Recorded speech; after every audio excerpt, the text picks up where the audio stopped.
안녕하세요. 사연에 빠지다의 DJ 민영입니다. 오늘도 첫 번째 사연 시작하기 전에 구독과 좋아요 버튼 눌러주시고요. 그럼 오늘의 사연 함께 시작해 볼게요.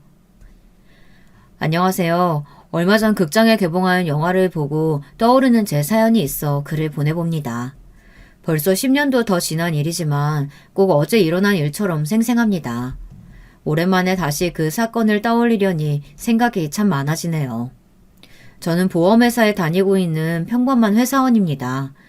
그리 넉넉하지는 않지만 먹을 것을 걱정할 만큼 가난한 집도 아닌 그런 가정에서 외동아들로 태어나 나름대로 행복하게 자라왔습니다. 저희 아버지께서는 작은 사진관을 하셨습니다. 동네에 하나씩 있는 증명사진 찍어주는 사진관 있잖아요. 아주 작은 규모의 사진관이었어요. 아버지께서는 매번 본인의 스튜디오라고 표현하시긴 하셨지만요. 스튜디오라고 하기엔 그저 작은 방에 카메라 한 대와 조명 몇 개가 설치되어 있는 아주 조악한 수준이었습니다. 아버지께서는 카메라를 참 좋아하시는 분이셨어요. 주말이면 카메라를 들고 산으로 들로 사진을 찍으러 다니시는 게 취미셨습니다. 아버지께서는 자연을 정말 너무나 사랑하셨어요. 그 중에서도 산을 특별히 사랑하셨습니다. 아마 생전 아버지께서는 몇백 개가 넘는 산을 등반해 보셨을 겁니다. 제가 기억하는 것만도 수십 개가 좋게 되니까요. 저 또한 어렸을 적부터 그런 아버지를 따라 등산을 자주 다녔습니다. 소년들은 특히 아버지에게 영향을 많이 받잖아요. 저도 아버지처럼 산을 몹시 좋아했습니다. 산에 가면 나는 그 특유의 나무 냄새, 풀 냄새, 흙 냄새, 상쾌한 공기, 흙을 밟을 때 나는 소리, 벌레가 우는 소리, 땀을 뚝뚝 흘리며 오르막길을 걷고 마침내 정상에 올랐을 때 느껴지는 그 쾌감과 턱 막히는 숨, 눈앞에 펼쳐진 탁 트인 시야, 산을 정복했을 때만 느낄 수 있는 그 성취감을 너무나 좋아했습니다. 직장인이 된 지금도 주말마다 등산을 나가곤 합니다. 주말에 일정이 있으시냐는 후배들의 물음에 등산을 간다고 하면 다들 그 나이에 체력이 대단하시다고 하더라고요. 요즘 젊은 사람들은 대부분 등산보다는 헬스장 같은 곳에서 짧게 운동을 하잖아요. 저는 그런 것보다는 자연을 온몸으로 직접 느끼며 몸을 움직이는 것이 훨씬 적성에 맞더라고요. 아무튼 이야기가 다른 곳으로 좀 샜습니다만 저희 아버지께서는 어린 저를 데리고 전국 방방곳곳을 돌아다니며 자연을 구경시켜 주셨습니다. 기억에 남을 만한 일들도 참 많았죠. 제가 기억하기로는 아마 제가 중학교 2학년 여름방학 때 떠났던 캠핑일 겁니다. 산 이름은 기억이 안 나지만 집에서 차로 대여섯 시간 좋게 걸리는 거리에 있었던 아주 먼 산이었어요. 오랜만에 가족 나들이에 놀러 간다는 생각에 마냥 기분이 좋아 차 안에서 몹시 가슴이 설렜던 기억이 납니다. 가족들끼리 함께 노래도 부르고 이야기도 나누다가 깜빡 잠이 들었고 어머니가 저를 부르시는 소리에 눈을 떴습니다. 도착한 캠핑장은 주말임에도 사람이 별로 없었어요. 당시에는 별 생각이 없었지만 지금 와서 생각해보면 그만큼 유명하지 않은 캠핑장이었다는 뜻이겠죠. 주차장과 캠핑장 사이가 꽤나 멀었기 때문에 저희 가족은 각자 캠핑 장비를 한아름 짊어지고 산을 올랐습니다. 이것도 캠핑장에 사람이 별로 없는 이유가 될 수 있었겠네요. 상당히 불편했으니까요. 그러나 도착한 캠핑장의 전경에 그런 불만은 쏙 들어갔습니다. 캠핑장에는 사람이 아무도 없었고 앞에 탁 트인 전망이 정말 좋더라고요. 한여름이었기에 날씨는 몹시 푹푹 쪘지만 푸릇푸릇한 녹음과 벌레 소리가 몹시 감성적이었죠. 땀을 뻘뻘 흘리며 아버지와 함께 텐트를 설치하고 간이 의자에 가족들끼리 둘러앉아 이야기를 나누며 맛있는 음식들을 먹었습니다. 다시 떠올려봐도 정말 행복한 시간이었습니다. 날이 저물 쯤 어머니 아버지께서는 맥주를 한 캔씩 마시고 텐트 안에서 낮잠을 주무시고 계셨고요. 저는 혼자서 캠핑장 주변을 둘러보기 위해 텐트를 나섰습니다.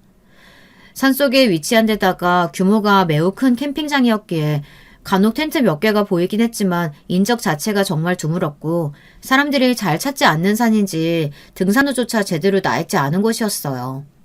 캠핑장을 조금만 벗어나도 풀숲이 우거져 있었고 날이 저물 쯤이라 상당히 어둡고 위험해 보였습니다. 그러나 중학생 소년에게 그게 무슨 문제였겠습니까? 오히려 좋아라 하면 더 좋아할 환경이었죠. 미지의 영역을 탐구해보고 싶은 호기심이 들었고 그렇게 겁없이 점점 더 풀숲으로 들어갔습니다. 신기하게 생긴 나무와 커다란 곤충들, 어두워서인지 축축해진 흙냄새와 딱 봐도 오래되어 보이는 표지판, 거미줄이 쳐져 있는 벤치 등 사람의 손길이 오랫동안 닿지 않은 것처럼 보이는 것들이 늘어져 있었고, 저는 그렇게 시간이 가는 줄 모르고 한참을 숲속으로 들어갔습니다. 완전히 어두워져 휴대폰 조명 없이는 한 치 앞도 볼 수 없을 때쯤이 되어서야 정신이 들더라고요. 이미 한참을 숲 안으로 걸어왔기에 여기가 어딘지 알 수도 없었고, 설상가상으로 비까지 한두 방울씩 뚝뚝 떨어지기 시작했습니다. 통화권 이탈이라 전화도 문자도 걸어지지 않았고, 한참을 걸었는데도 눈에 익는 길이 보이지 않자 그제서야 겁이 덜컥 났습니다. 이대로 숲에서 길을 잃는 건 아닐까, 조난을 당해 영영 돌아가지 못하는 건 아닐까 그런 생각이 들었고, 한참을 걸은 탓에 몸도 지치고 목도 너무나 말랐습니다. 핸드폰 배터리도 점점 닳아가고 있었고 비도 점점 많이 내리고 있었죠. 축축해진 옷은 몸에 쩍쩍 달라붙지 밤이 되어도 날씨는 푹푹 찌든 더웠고 땀과 비가 섞여 몸을 타고 흘러내렸습니다. 그렇게 한참을 헤매다가 철조망 같은 것이 눈앞에 보이더군요. 커다랗게 안내문이 붙어 있었고 글씨가 많이 벗겨져 있긴 했지만 이 앞으로는 사유지인이 출입을 금한다는 내용인 것 같았습니다. 그렇지 않아도 겁이 났는데 다 낡아가는 철조망과 금방이라도 끼익 소리를 내며 떨어질 것 같은 을씨년스러운 안내판을 보니 더더욱 무섭더군요. 금방이라도 풀숲에서 귀신이 튀어나올 것만 같은 그런 느낌이었달까요. 여기까지 오는 길에 이런 철조망을 보지 못했으니 캠핑 쪽으로 돌아가기는커녕 더 깊은 산속으로 들어와 버린 것 같은 그런 기분이 들기도 했고요. 그렇게 겁을 먹고 몸을 돌리려던 찰나 고요하던 숲속에 뭔가 소리가 들렸습니다. 여러 명의 사람들이 풀숲을 헤치는 것 같은 소리였어요. 너무나 무서웠고 몸이 덜덜 떨렸습니다. 혹시 무슨 범죄 현장이 아닐까? 내가 이 범죄 현장을 목격해서 나를 죽이려고 하면 어떡하지? 그런 별별 상상이 다 들더라고요. 어린 마음에 극한 상황에 몰리게 되니 더 극단적인 생각을 했었던 것 같습니다. 소리가 가까워질수록 너무 무서웠고 몸을 숨겨야 한다고 생각했지만 몸이 굳어 움직여지지가 않았어요. 설상가상으로 다리에 힘이 풀려 그 자리에 철퍼덕 주저앉아 버렸습니다. 그들은 커다란 소리로 뭔가를 외치고 있었고 자세히 들어보니 꼭 제 이름같이 들렸습니다. 그제서야 무서웠던 마음이 조금 진정되어 간신히 자리에서 엉덩이를 털고 일어섰어요. 너 이놈아, 도대체 어디 갔었던 거야? 이대로 영영 못 찾는 줄 알고 얼마나 걱정했는 줄 알아? 겁도 없이 혼자 여기가 어디라고 들어와? 그 사람들은 모두 아버지가 데려오신 사람들이었고 숲을 뒤시며 함께 저를 찾고 있었던 것이었습니다. 낮잠에서 깨어난 아버지께서는 제가 사라진 것을 보고 주변이라도 구경을 갔나 하고 생각하셨지만 시간이 흘러도 제가 돌아오지 않자 걱정이 되기 시작했고 설상가상으로 전화도 안 되고 비까지 내리니 다른 사람들은 하나둘 철수하고 돌아가려고 하는데 너무 급한 마음에 몇 없던 캠핑장 사람들에게 자초지종을 설명하고 함께 저를 찾으러 돌아다니신 것이었습니다. 다행히도 제가 생각했던 것처럼 아주 깊은 숲속으로 들어갔던 건 아닌 모양이었는지 수색을 시작한 지 얼마 지나지 않아 저를 발견했다고 하시더라고요. 아버지께서는 저를 발견하고는 엉엉 우셨고 저는 그런 어린 아이 같은 아버지의 모습을 태어나서 처음 봤습니다. 저도 아버지의 얼굴을 보는 순간 긴장이 풀리며 눈물이 흐르더라고요. 그렇게 저는 사람들과 함께 캠핑장으로 돌아왔고 캠핑장에서 초조하게 기다리고 계시던 어머니께서도 저를 보시고는 한달음에 달려와서 눈물을 터뜨리셨어요. 그 뒤로도 캠핑을 여러 번 갔지만 다시는 이런 무모한 짓은 하지 않았습니다. 캠핑 장비를 정리하고 집으로 돌아가는 차 안에서 아버지께 숲속에서 봤던 것들에 대해 여쭤봤어요. 낡아 보이는 철조망과 다 떨어져가는 표지판 위로 사유진이 들어오지 말라는 글이 있었다고요. 아버지께서는 이런 산속에는 그런 경우가 왕왕 있다며 아마 묘가 있었을 가능성이 클 거라고 말씀하시더라고요. 산이 있는 사유지에는 보통 묘를 놓는다면서요. 나중에서야 알게 된 사실이지만 캠핑장은 보통 자연 경관이 좋은 곳에 짓는 경우가 많으니 묘가 가까이 있는 곳이 많다고 합니다. 저도 그 이후로 묘지가 가까이 있는 캠핑장을 여러 번 가보았고요. 묘지라는 얘기를 들으니 당시에는 어린 마음에 겁이 확 났습니다. 묘라고 하면 귀신이 있을 것 같고 오싹한 이미지가 있잖아요. 보통 다들 산에 있는 묘를 한 번이라도 본 적 있으시겠지만 어렸던 저는 한 번도 산에 있는 묘를 본 적이 없었거든요. 저희 조부모님께서는 그 시대에는 드물게도 화장을 하셔서 납골당해 계셨습니다. 저희 집안에는 선산이 없었죠. 제가 묘지가 무섭다고 말하니 아버지께서는 장난스럽게 웃으시며 본인도 나중에 돌아가시면 묘에 사는 귀신이 되어야겠다고 저를 놀리시더라고요. 장난식으로 말씀하시긴 했지만 아버지께서는 항상 제게 본인은 화장하고 싶지 않다고 꼭 산에 무덤을 만들어달라고 말씀하셨습니다. 누구보다도 자연을 사랑하시는 분이니 죽어서도 산에 묻히고 싶다면서요. 그렇게 시간이 흘러 저는 성인이 되었고 수도권에 있는 대학에 진학하게 되어 고향을 떠나 자취를 하며 지내게 되었습니다. 부모님께서는 여전히 고향에서 사진관을 운영하시며 지내고 계셨고 주말마다 두 분이서 등산도 다니고 캠핑도 다니시는 것 같더라고요. 제게 사진을 보내주시며 자랑을 하고는 하셨는데요. 저도 함께 하지는 못했지만 사진을 보며 같이 여행을 다니는 기분이 들었어요. 학교를 다니면서도 저 혼자서 시간을 내서 이곳저곳 여행을 다니기도 했고요. 사실 어렸을 적 아버지를 보며 저 또한 사진사의 꿈을 키워왔지만 아버지께서는 그런 제 꿈을 반대하셨습니다. 전국 팔도를 다니며 사진 찍는 일이 낭만 있고 즐거워 보이더라도 현실과는 동떨어져 있는 직업이라며 요즘 같은 세상에서 사진작가로 살아남기도 힘들고 사진관도 줄줄이 폐업하고 있는 실정이니 사진은 그저 취미로만 남겨놓고 다른 생업을 구하길 바라셨습니다. 그런 아버지의 말씀에 저도 결국 꿈을 접고 평범한 대학과에 진학했고 졸업 후 보험회사에 입사하게 되었습니다. 회사에 입사했다고 해서 완전히 사진을 놓아버린 것은 아니었어요. 항상 사진기를 들고 이곳저곳 여행을 다녔죠. 아내를 처음 만나게 된 것도 여행지에서였습니다. 항상 산과 들을 주로 다니던 제가 드물게도 바다로 여행을 떠났던 겨울이었습니다. 겨울바다가 멋있는 스팟이 있다고 사진 찍는 사람들 사이에서 이야기를 많이 들었거든요. 그해 겨울은 제법 날씨가 온화했지만 바닷바람은 참 차더군요. 코끝이 빨개져서 사진을 찍고 있는데 텅텅 빈 해변에 혼자 서 있는 여자가 눈에 들어왔습니다. 바로 아내였죠. 평소 같았으면 그냥 지나쳤을 텐데 이상하게 그날은 먼저 말을 걸고 싶더라고요. 날씨가 참 춥죠. 이렇게 한마디 먼저 말을 건넸고 아내도 멋쩍게 그러게요 하고 답을 해왔습니다. 대화를 시작한 저희 둘은 시간이 가는 줄 모르고 바닷바람을 맞으며 해변을 산책했어요. 처음 만난 사이라고는 믿기지 않을 만큼 대화가 잘 통하더군요. 아내는 홀어머니 밑에서 자랐는데 얼마 전 어머니가 병으로 돌아가시고 요즘 들어 마음이 뒤숭숭해서 혼자서 겨울바다를 보러 여행을 온 것이라고 했습니다. 저는 그런 아내에게 제가 찍은 사진들을 보여주며 제가 지금껏 다녔던 곳들과 여행 이야기를 해주었어요. 아내는 그런 제 이야기를 들으며 참 멋있다고 본인은 어렸을 적부터 지금까지 삶에 치여서 여행이고 뭐고 다녀본 적이 없다. 그런 삶을 한번 살아보고 싶다 이야기했고 저는 그런 아내를 보며 이 여자에게 더 멋있는 세상을 많이 보여주고 싶다는 생각이 들더군요. 그렇게 저희는 연애를 시작했고 연애를 한 뒤에도 여러 곳을 함께 많이 돌아다녔습니다. 혼자 하는 여행도 참 즐거웠지만 둘이 함께하는 여행은 훨씬 더 즐거웠어요. 사진첩에 아내 사진이 한 장, 두 장 늘어갈수록 아내와 함께하고 싶은 마음이 더 커져갔고 결국 저희는 결혼을 하게 되었습니다. 아내는 모아놓은 돈도 없었고 직업도 변변치 않았지만 아무 상관없었어요. 저 또한 그렇게 잘난 사람이 아니었으니까요. 그렇지만 이 여자 하나만큼은 내가 책임질 수 있겠다 그런 생각이었고 아내도 기쁜 마음으로 제 프로포즈를 승낙해 주었습니다. 그렇게 저희는 결혼을 했고 부모님께서도 결혼 소식에 몹시 기뻐하셨습니다. 그러나 제가 결혼을 하고 1년이 채 지나기 전에 아버지께서는 건강이 급격히 안 좋아지기 시작하셨어요.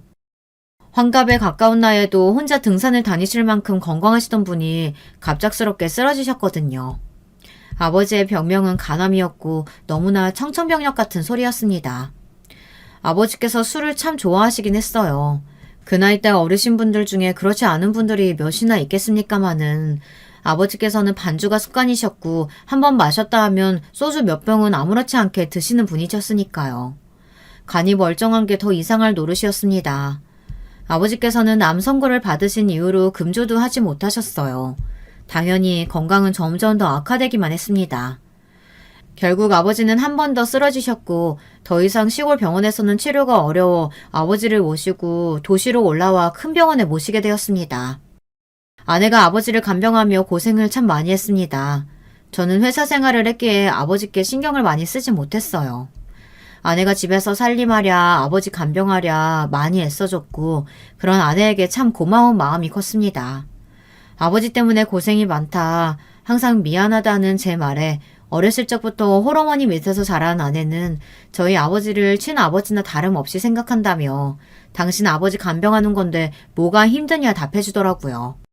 오히려 아버지 고생하는 걸 곁에서 보면서도 바쁜 회사 일 탓에 챙겨드리지 못하는 제가 마음이 더 좋지 않을 거라며 등을 토닥여주는데 제가 다른 건 몰라도 아내 하나는 참 잘 골랐구나 하는 생각이 들었습니다. 그런 아내에게 더욱 고맙고 미안한 마음에 더 잘해야겠다고 생각해 열심히 영업을 하러 뛰어다녔죠. 그러나 마음과는 다르게 저는 회사에서 그렇게 실적이 좋은 편은 아니었어요. 밤낮을 가리지 않고 영업을 다녔지만 언제나 팀에서 뒤에서 1, 2등을 다투는 실적이었어요. 실적과 연봉이 비례하는 직업인 만큼 벌어오는 수입도 변변찮았습니다. 아버지 병원비와 생활비를 제외하면 저축도 빠듯한 수준이었죠. 나름대로 사람들과도 잘 어울리는 편이었고 자신감 있는 성격이라 말도 잘하는데 이상하게 실적으로 연결되는 일이 드물었고 이 길이 내 길이 아닌가 하는 생각에 몇 번이고 일을 그만두고 다른 일을 시작해볼까 고민을 하기도 했지만 이제 와서 일을 그만둔다고 해봤자 경력을 인정받아 일할 수 있는 곳도 없었으니 당장 제가 일을 그만두면 바로 저희 가족의 생계에 타격이 크다 보니 일을 그만두기가 쉽지가 않더라고요. 그렇게 스트레스는 스트레스대로 받고 돈은 돈대로 못 벌고 하루가 다르게 아버지께서는 건강이 악화되는 나날들이 이어졌습니다. 아버지께서 고생하시는 모습을 가까이서 지켜보려니 마음이 몹시 좋지 않더라고요. 제게는 언제나 태산 같으신 분이었는데 삐쩍 마른 몸으로 각종 기계를 몸에 주렁주렁 달고 계신 모습을 보니 세월이 참 무색했습니다. 아버지께서는 합병증으로 날이 갈수록 몸이 좋지 않아지셨어요. 그렇게 고생하시다가 결국 병세가 악화되어 돌아가시게 되었습니다. 어느 정도 마음의 준비를 하고 맞았던 죽음이라 충격이 크지는 않았지만 그래도 세상 어떤 자식이 부모님의 죽음 앞에서 그리 초연할 수 있겠습니까? 정신없이 장례식이 끝나고 나서야 아버지의 죽음이 좀 실감이 나더라고요. 새벽녘 아버지의 영정사진 앞에서 한참을 울었습니다. 아버지께서 유언으로 남기신 것은 본인의 묘자리를 산에 마련해달라는 것이었습니다.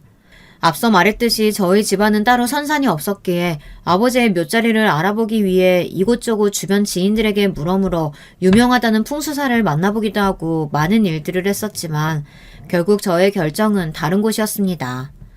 생전 아버지가 가장 좋아하시고 자주 가시던 산이었죠. 여기서 이름은 밝히지 않겠습니다만 아무리 명당이네 어쩌네 하더라도 본인이 생전에도 가장 많이 찾았던 곳이니만큼 그곳에 묘자리를 만들어드리고 싶은 마음이었습니다. 그러나 아내는 이왕이면 풍수사가 골라준 좋은 자리에 묘를 만드는 게 좋지 않겠냐. 묘 잘못 세웠다가 안 좋은 일이 일어날 수도 있다며 걱정이었습니다. 물론 이왕이면 풍수지리적으로 좋은 곳에 세우면 좋기야 하겠다마는 묘자리 잘못되었다고 진짜 큰일이 나겠냐며 게다가 본인이 생전에 좋아하시던 곳인데 무슨 문제가 있겠나 싶은 생각에 저는 결국 아버지가 좋아하시던 산 중턱에 적당한 자리를 잡아 아버지의 묘를 모시게 되었습니다. 경치도 너무 좋고 인적도 드문 곳이라 자주 이곳을 찾아 하루 묵으며 사진도 찍고 시간을 보내면 좋을 것 같았죠. 아버지께서도 혼자 계시기보단 자식들이 자주 묘에 찾아오면 좋아하실 테니까요. 그렇게 아내의 반대에도 불구하고 제가 원했던 곳에 묘를 마련했고 당초 자주 찾아뵈렸던 계획은 예상대로 진행되지 못했습니다. 묘를 마련한 뒤로 이상하게도 좋지 않은 일들이 연달아 일어났거든요. 제게는 아주 어렸을 적부터 친하게 지내왔던 친구 한 명이 있는데요. 사람 만나는 것을 좋아하는 지금과는 다르게 저는 어렸을 적에는 몹시 소심하고 남들에게 먼저 말도 잘 못 거는 성격이었습니다. 학교에서 선생님이 발표라도 시키면 온몸을 사시나무 떨듯 떨며 발표했고 그런 저를 친구들은 남자 맞냐며 계집애 같다고 놀려댔습니다. 요즘에야 말을 당당하게 잘하는 게 남자고 여자고 뭔 상관이냐 성차별하지 말라 하겠지만 제가 어렸을 적만 해도 여자는 얌전하고 남자는 당당하고 목소리가 커야 한다는 그런 선입견이 팽배했던 시대니까요. 그런 시대에 어린 저에게 소심한 성격은 큰 스트레스이자 콤플렉스였어요. 날이 갈수록 점점 자신감을 잃어가고 친구들과도 잘 어울리지 못했습니다.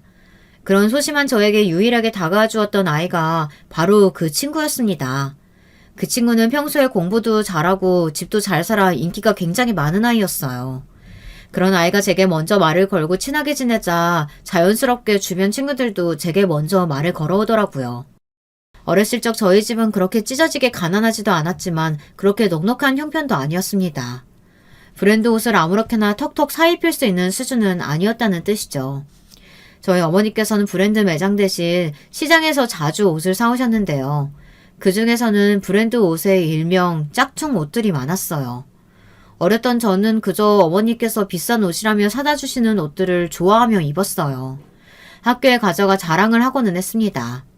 그러던 어느 날 한 아이가 그거 짝퉁 아니냐면서 싼 티가 나는 게 누가 봐도 짝퉁인 것 같다며 왜 저에게 거짓말을 하냐 몰아붙이더라고요. 저는 당연히 그 옷이 진짜라고 생각했기에 얼굴이 벌개져선 아니라고 이거 우리 엄마가 시장에서 사다 주신 진짜라고 소리를 박박 질렀지만 시장에서 사왔다는 제 말에 아이들은 다들 시장에서 사왔으면 진짜 짝퉁이겠네 하며 다들 모여서 저를 놀리고 비웃었습니다. 너무나 속상한 상황에 억울한 마음이었지만 어찌할 수가 없으니 그저 울고만 있었어요. 그런데 그 친구가 구세주처럼 나타났습니다. 이거 진짜 맞는데? 나도 집에 이거랑 똑같은 옷 있어. 너네는 왜 알지도 못하면서 그러냐? 그럼 우리 집에 있는 것도 짝퉁이냐? 내 옷은 우리 엄마가 브랜드 매장에서 사다 주신 건데? 그 친구는 학교에 모두가 알고 있던 부잣집 아들이었고 그런 아이가 집에 똑같은 옷이 있다고 하니 저를 거짓말쟁이로 몰아가던 분위기는 사그라들고 다들 자기가 오해해서 미안하다며 제게 먼저 사과를 해왔습니다. 저는 그 사과를 받아주었고 그 뒤로도 아이들과 사이좋게 잘 지내게 되었어요. 그 친구 덕분에 저는 소심했던 성격도 많이 고치고 즐거운 학창시절을 보낼 수 있었습니다. 그만큼 저에게는 몹시 소중한 친구였고 학교를 졸업하고 성인이 된 후에도 계속해서 연락을 해오던 친구였어요.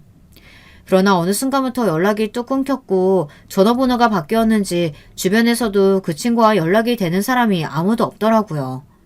무슨 일이 있나 싶어 걱정되는 마음에 그 친구가 어렸을 적 살던 집을 찾아가 봤지만 그 사람들 오래전에 이사 갔다는 소리만 듣고 아무것도 알 수가 없었습니다.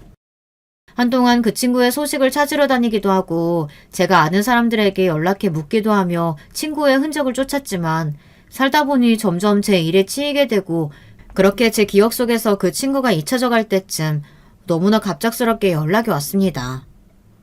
잘 지내? 오랜만이다. 갑자기 연락 끊겨서 많이 놀랐지?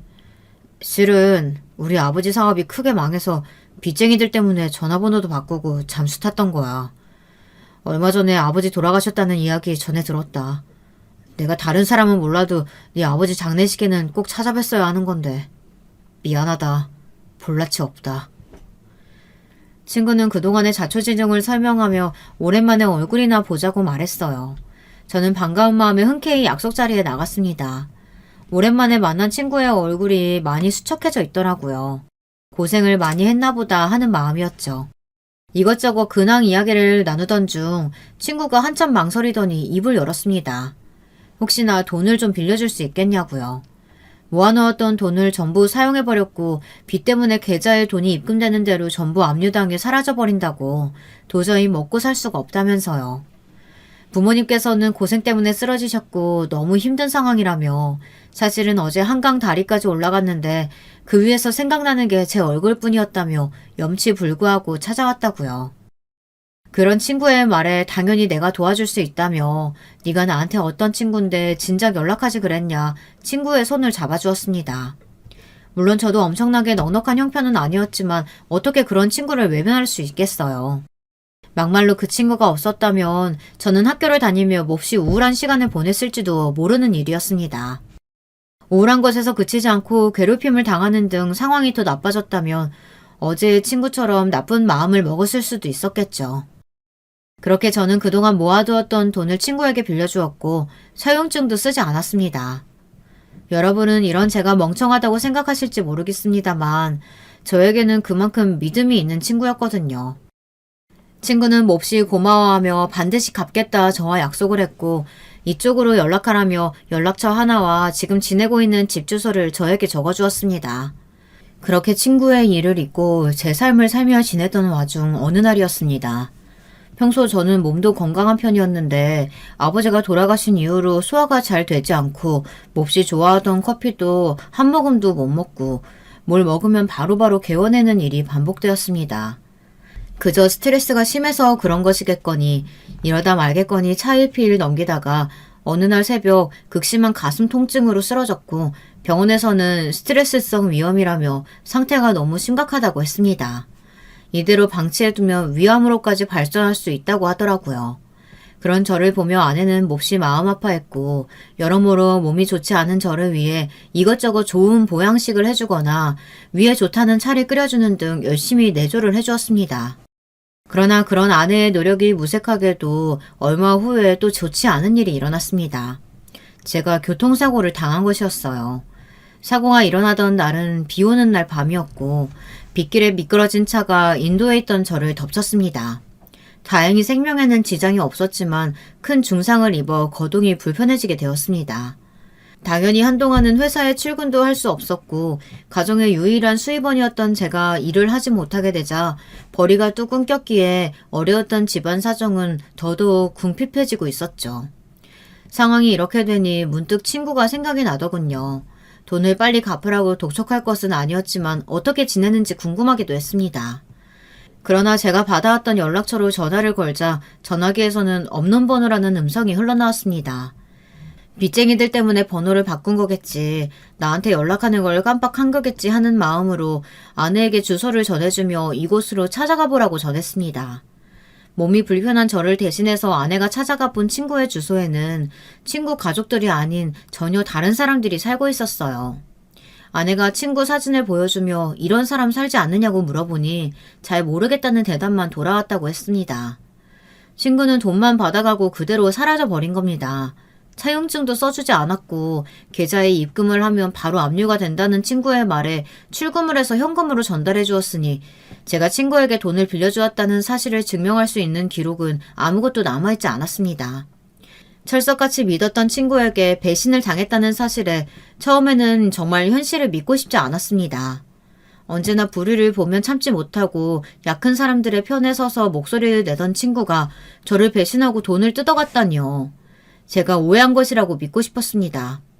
그러나 눈앞에 닥친 것은 현실이었고 친구는 그 뒤로도 계속 연락이 되지 않았습니다. 바보같이 사람을 믿은 저 때문에 아내는 더더욱 고생을 많이 했습니다. 제가 병원에 누워있는 동안 식당 일이며 청소 일이며 할 수 있는 모든 일들을 닥치는 대로 하며 저를 간병하느라 아내의 몸도 남아나질 않았습니다. 내가 다른 건 몰라도 이 여자 하나만큼은 제대로 책임져보자 하고 청혼한 사람이었는데 결혼으로 고생만 시키는 것 같아 너무나 미안한 마음뿐이었습니다. 그렇게 시간이 흘러 아내의 정성어린 간호 덕에 몸도 다 회복되고 회사에 복귀하였지만 그렇지 않아도 팀 내에서 나이만 찬 짐덩이 취급을 받던 저는 더더욱 팀에서 설 자리가 없었습니다. 빠르게 치고 올라오는 후배들은 저를 무시했고 상사들도 마찬가지였습니다. 저는 하루하루 삶의 의욕을 잃어버렸어요. 믿었던 소중한 친구에게도 배신당하고 여전히 그렇게 좋아하던 커피는 제대로 마실 수도 없었으며 회사 사람들과도 잘 어울리지 못하니 밝았던 성격은 점점 어두워지고 사람들을 대하는 것이 어려워졌습니다. 매사에 자신감이 없어지고 상대방이 속으로 날 무시하고 있지 않을까, 나를 비웃고 있지 않을까 하는 피해의식이 생기더라고요. 그런 생각들이 속에서 자라나니 당연히 대인관계에 어려움이 생겼습니다. 직업 자체가 사람을 만나고 영업을 해야 하는 일인데 대인관계가 어려워지자 자연스레 영업도 어려워졌고 그렇지 않아도 좋지 않았던 실적은 점점 내려가 바닥을 뚫을 기세였죠. 그런 저에게 상사는 네가 무슨 공무원인 줄 아냐며 그렇게 나이만 먹고 자리만 차지하고 있는다고 아무도 인정해주는 사람 없다. 능력이 없으면 제발로 회사를 나가라며 틈만 나면 모두가 보는 앞에서 제게 폭언을 쏟아냈습니다. 제가 입원해 있는 동안 집안 형편 자체가 많이 기울어져 살고 있던 집을 팔고 더 작은 곳으로 옮겨가기도 했습니다. 이곳저곳 돈 들어갈 곳은 많은데 돈이 나올 구석은 없었고 아파트 관리비도 만만치가 않았거든요. 애초에 그리 좋지도 않은 오래된 아파트에서 살고 있었는데도 빌라로 이사를 오고 나니 확실히 아파트가 좋긴 했구나 하는 생각이 들었습니다. 좁은 방에서 앉은뱅이 식탁을 펴놓고 아내와 마주 앉아 조촐한 반찬에 밥을 먹는데 꼭 어린 시절로 돌아간 기분이 들더군요. 나름대로 쉴 틈 없이 누구보다 열심히 달려온 삶이었는데 이뤄놓은 것들이 아무것도 없었습니다. 그렇게 아버지가 돌아가신 후로 1년 동안 저는 인생의 암흑길을 걸었습니다. 시간이 흘러 아버지 기일이 되었고 저는 그동안 갑작스레 닥친 악재들에 제 삶을 돌보느라 아버지를 챙겨드리지 못했던 죄책감과 함께 아버지의 묘로 향했습니다. 지금 와서 생각해보면 기일이 다가올수록 아내가 몹시 초조해 보였던 것 같아요.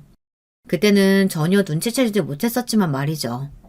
그렇게 저와 아내 그리고 어머니까지 모시고 셋이서 함께 아버지의 묘를 찾았습니다.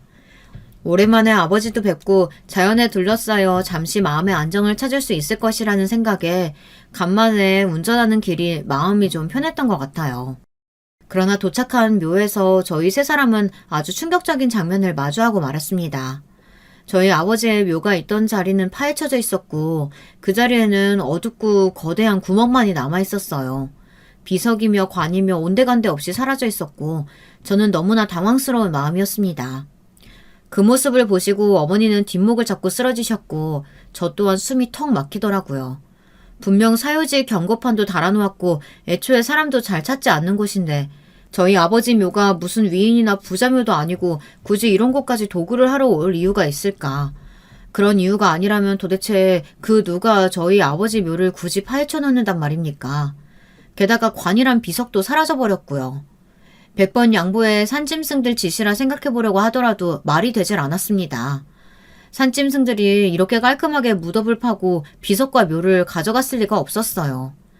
망연자실하게 아버지의 묘 앞에 앉아있던 저는 경찰서에 신고를 했고 전화를 받고 조사를 나온 경찰관들도 이런 경우는 본인들도 난생 처음이라며 언제 관을 묻었고 언제 이 상태가 된 것을 발견했는지 등등 제게 여러 가지 질문을 했습니다. 아내도 옆에서 초조한 표정으로 저와 경찰들을 살펴보고 있었고요. 그렇게 조사를 마치고 경찰관들은 저희 아버지 묘가 있던 자리 주변에 노란 폴리스 라인을 쳐놓고 돌아갔어요. 날이 어두워졌기에 저 또한 어머니와 아내를 데리고 집으로 돌아왔습니다. 돌아오는 길 내내 차에서 계속 한숨만 나오더라고요. 도대체 이게 무슨 날벼락인가 싶었습니다. 아내와 어머니도 아무 말도 하지 않았고 차에는 정적만이 흘렀습니다. 다들 속이 복잡했겠죠. 특히 아내는 더 복잡했을 겁니다. 그렇게 일상으로 돌아오고 나서도 머릿속에는 아버지의 묘 생각뿐이었습니다. 아버지께서 꿈에 나오시기도 했어요. 꿈속에서 아버지는 생각보다는 덤덤하신 모습이었습니다.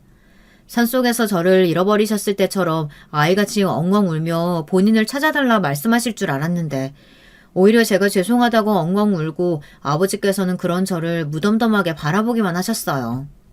뭐라도 말씀을 주시라며 지금 어디 계시냐, 멀쩡하신 거냐 의미 없는 외침을 반복하다가 헉 하고 꿈에서 깨어났습니다. 그런 와중에 아내가 묘자리를 반대했던 일도 생각이 났습니다. 묘를 잘못 세우면 좋지 못한 일들이 생긴다며 걱정하던 말들도 떠올랐고요. 아내 말대로 정말 묘를 그곳에 모신 후로 안 좋은 일들만 줄줄이 일어나고 있었으니까요. 게다가 그것들이 제게 일어나는 선에서 그치지 않고 몇 가지 이 난리가 났으니 정말 그때 아내 말을 듣고 풍수사가 추천해준 좋은 자리에 묘를 마련했어야 했나 이런 생각까지 들었습니다. 선생님, 범인 잡혔습니다. 근데 자수를 했어요. 서로 직접 와보셔야 할 것 같습니다. 회사에서 경찰에게 걸려온 전화에 가슴이 쿵쿵 뛰었습니다. 범인이 이렇게 금방 잡힐 것이라고는 전혀 예상하지 못했어요. 게다가 경찰들이 수사로 잡은 게 아니라 범인이 자수를 해왔다니 도대체 어떤 정신 나간 놈이 남이 아버지 묘를 함부로 파갔나 아버지 관은 멀쩡한가 싶은 마음에 회사의 자초지종을 설명하고 불이 나게 경찰서로 달려갔습니다. 경찰서에는 아내가 미리 와 있었고 아내도 저처럼 연락을 받고 서로 달려온 것이라고 생각했어요. 아니 도대체 어떤 놈이 제 아버지 묘를 파간 겁니까? 범인 어딨어요? 그게 선생님 일단 진정하시고요. 묘를 파가신 건 사모님이시라고 합니다. 오늘 서로 오셔서 자수를 하셨어요. 뭐라고요? 아내는 차마 저를 제대로 바라보지도 못하고 고개를 숙이고 있었고 너무나 충격적인 범인의 정체에 저는 입이 다물어지지 않았습니다. 제 아버지 묘를 파간 사람이 저희 아내라뇨. 도무지 말이 되질 않는 상황이었고 머리가 새하얗게 굳어 상황 자체가 이해가 잘 가질 않았습니다. 말문이 틀어막혀 한동안 아무 말이 나오지 않았어요. 입에서 튀어나오는 소리라고는 허참 하는 감탄사뿐이었죠. 그렇게 한참 동안 자리에 주저앉아 상황을 받아들이기 위해 애썼습니다. 사건의 전말은 이랬습니다. 아버지 묘를 그렇게 제 뜻대로 묻은 뒤로 제게 여러 악재가 겹쳐서 일어나고 회사 일도 잘 풀리지 않자 아내는 설마 하면서도 아버지의 묘가 계속해서 생각이 났다고 합니다. 한참을 고민하던 아내는 결국 저 몰래 무당에게 연락해 남편의 일이 잘 풀리지 않는다며 혹시 해결 방법이 있을까 물었다고 했어요. 묘 이야기를 꺼내면 무당이 괜히 묘가 문제라고 이야기할까봐 묘 이야기는 일단 접어두고 그저 아버지께서 돌아가신 후로 잘 되는 일이 없다고만 말을 했다고 합니다. 아내의 이야기를 들은 무당은 단번에 묘바람이 난 거라며 영 좋지 못한 곳에 무덤을 만들거나 묘가 훼손되거나 했을 때 그 자손들에게 해가 끼치게 되는 법이라고 풍수사에게 연락해 묘를 이장해야 한다고 말했다고 합니다. 게다가 무당은 그 자손이 묘를 이장했다는 사실을 알게 되면 아무 효과가 없으니 이를 철저하게 비밀리에 묘를 이장해야 한다고 말했고 일이 다시 잘 풀리기 시작하면 그때 자손에게 사실을 전해달라고 했다고 합니다. 저와 상의 없이 아버지의 묘를 이장해야 한다는 말에 아내는 처음에는 말도 안 되는 일이라고 생각했지만 묘 얘기를 꺼내지도 않았는데 바로 묘바람 얘기를 꺼낸 것하며 하는 이야기를 들어보니 제법 용한 무당인 것 같다는 생각이 들었다고 해요. 게다가 생각해보면 처음부터 저는 꼭 그 자리에 아버지 묘를 두고 싶어 했었고 이제 와서 다시 묘를 옮기자는 얘기를 꺼내봤자 그런 것들은 전부 다 미신이라며 반대할 것이라고 생각이 들었다고 합니다. 결국 그렇게 아내는 저 몰래 풍수사에게 연락해 아버지의 묘를 다른 자리로 이장을 했던 것입니다. 그러나 이장을 했음에도 제 일이 잘 풀릴 기미가 보이지 않았고 오히려 상황이 악화되기만 했습니다. 아내는 무당을 찾아가 따져보기도 했지만 무당은 조금만 기다리라며 원래 바로바로 일이 잘 풀리는 게 아니라는 대답만 내놓았다고 합니다. 일이 잘 풀리기라도 했으면 제게 사실은 아버지 묘를 좋은 곳에 이장했다 털어넣기라도 할 텐데 여전히 상황이 좋지 않으니 그러지도 못하고 전전긍긍하던 차에 1주년이 되어 제사를 지내러 내려가게 된 것입니다. 아내는 제사 전에 몇 번이고 이야기를 먼저 털어놓으려고 했지만 일이 잘 풀리기 전까지는 절대 자손에게 알려서는 안 된다는 무당의 말이 생각나 차마 입이 떨어지질 않았다고 합니다. 그러나 경찰 조사가 시작되고 범인이 밝혀지는 건 시간 문제라 생각했던 아내는 결국 경찰에게 가서 자수를 했던 것입니다. 아내는 펑펑 울며 제게 미안하다 무릎을 꿇고 사과했어요. 저는 그런 아내를 보며 마음이 너무나 복잡했습니다. 경찰에서는 원한다면 고소도 가능하다고 말했지만 저는 아내를 고소할 마음은 전혀 없었기에 사건은 일단락되었고 그렇게 저는 아내와 함께 집으로 돌아왔습니다. 아버지를 어디로 모셨냐 물어보니 원래 계시던 산 근처의 다른 산으로 모셨다고 하더라고요. 다음날 날이 밝자마자 아내와 함께 아버지의 묘를 이장한 곳으로 향했습니다. 아내의 말대로 아버지가 생전 가장 좋아하시던 산에서 그리 멀리 떨어지지 않은 곳이었어요. 많이 높지 않은 언덕이었지만 앞이 트여 있어 들이 한눈에 내려다 보이는 경치가 좋은 곳이었습니다. 게다가 아버지 묘가 원래 묻혀있던 산도 몹시 잘 보이더라고요. 아버지의 묘 옆에는 웬 앨범 같은 게 놓여 있었습니다. 아내에게 이게 뭐냐고 물어보니 아내는 잠시 망설이다가 대답하더군요. 아버님께서 돌아가시기 얼마 전에 나한테 사용하시던 카메라를 주셨어. 당신한테 직접 전해주고 싶다고 하셨는데 당신이 워낙 바빴었잖아. 본인은 이제 다시는 이 카메라 들고 촬영을 나가시지 못할 것 같다면서 카메라 안에 사진들 많이 들었는데 현상을 못해서 아쉬워하시더라고. 아버지 돌아가시고 정신없어서 당신한테 그 카메라 얘기를 못했었는데 이장을 하고 나니 그게 생각나는 거야. 그래서 늦었지만 이제라도 찍었던 사진들 마음껏 보시라고 현상에서 앨범으로 만들어다 가져다 놓은 거야. 아내의 말을 들으니 눈물이 왈칵 쏟아졌습니다. 솔직히 파헤쳐진 아버지의 묘를 떠올리면 어떻게 나한테 한마디 상의도 없이 아버지의 묘를 함부로 옮길 수 있었는지 아내의 행동이 이해가 되질 않았지만 그럼에도 아내는 결코 나쁜 의도가 없었을 것이란 확신이 들었습니다. 제가 어려웠던 시절에 누구보다도 아버지를 열심히 모셨던 사람은 다름 아닌 제 아내였으니까요. 게다가 이장도 아무 곳이나 곤란한 것이 아니고 아내가 직접 이곳저곳 뛰어다니며 여러 풍수사를 만나 산에서 멀리 떨어지지 않은 곳 중에 가장 좋은 곳으로 아버지를 모신 것이었습니다.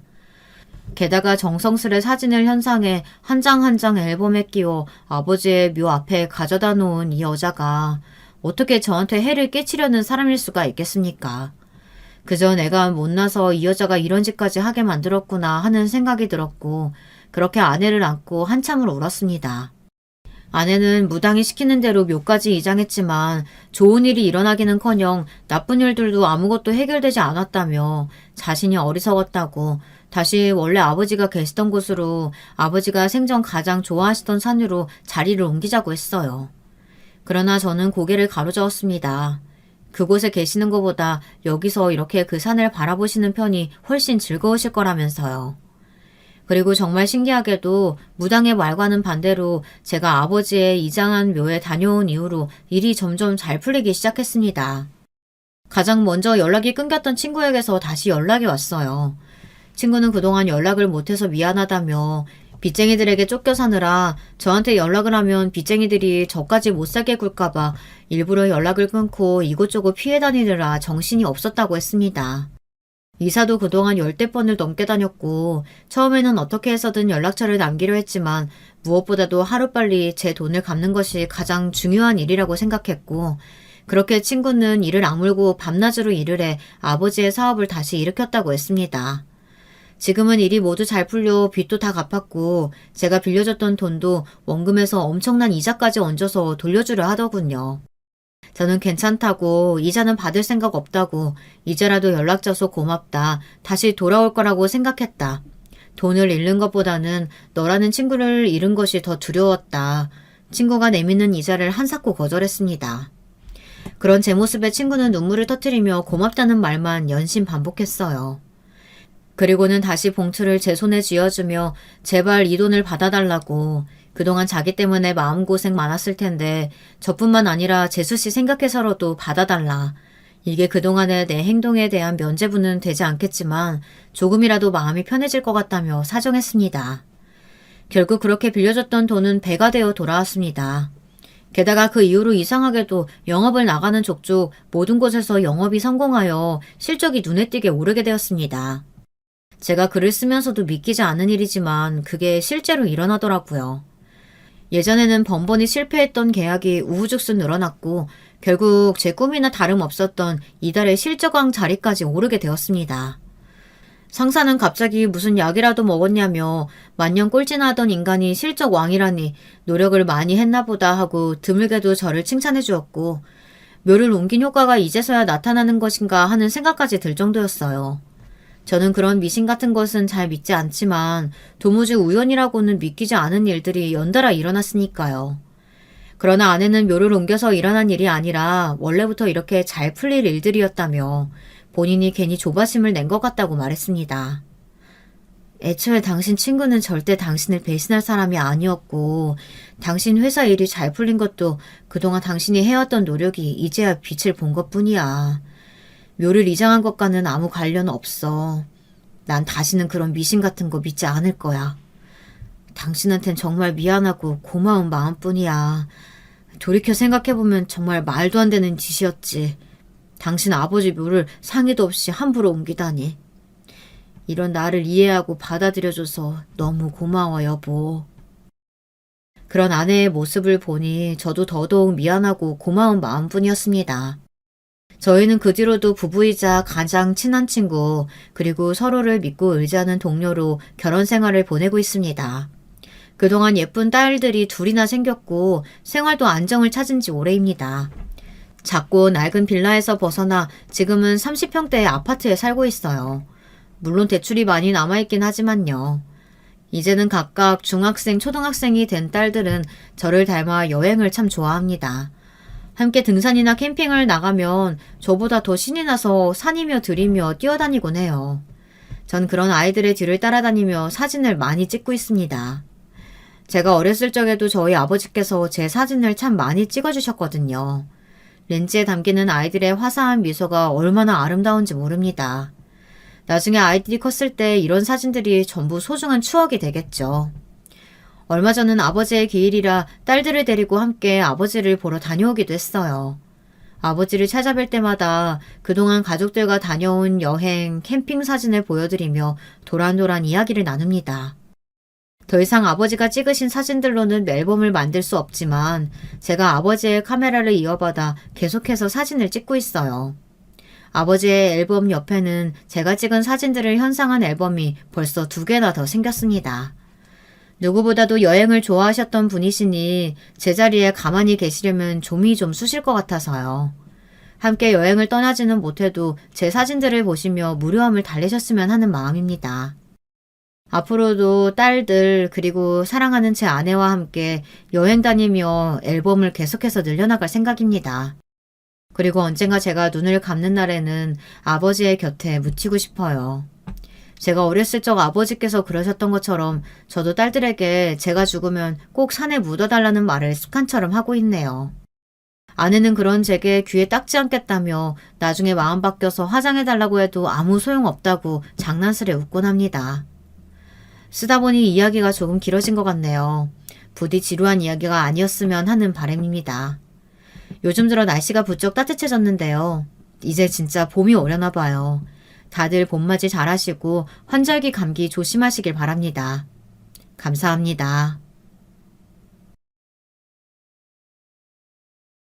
여러분, 2번째 사연 시작하기 전에 좋아요, 구독 꼭 눌러주실 거죠? 그럼 2번째 사연 바로 시작합니다. 저희 시댁은 흔히 말해 결혼할 때 정말 제대로 보태준 게 없는 곳이에요. 외려 저희 집에서 해준 것보다 몇 천 더 모자라게 들고 온 집안입니다. 그럴 때도 정말 어찌나 당당했는지 몰라요. 상견례 자리에서 우리 엄마를 아주 불편하게 만들었던 어머니는 그저 내세울 거라곤 본인에게 아직 살아있는 남편이 있다. 딱 그 정도밖에 없었던 것 같네요. 어찌나 우리 엄마를 무시하듯이 말하는지 우리 아빠가 일찍 돌아가신 게 그리 큰 죄가 되는 건가 싶어 어이가 없었어요. 옛말에 여자가 너무 기세게 살면 남자가 못 버티고 일찍 간다는 말이 있더라고요. 저기 우리 영민이네 큰 고모네가 그래요. 뭐 아무튼 수정이네야 그런 건 아니겠지만요. 하여간 여자 혼자서 자식 키우랴 집 짓고 살랴 고생 많이 하셨네요. 말이야 이렇게 대단한 한투로 말했지만 저희 엄마가 뭐 바보도 아니고 그 너머의 속내를 모르겠나요?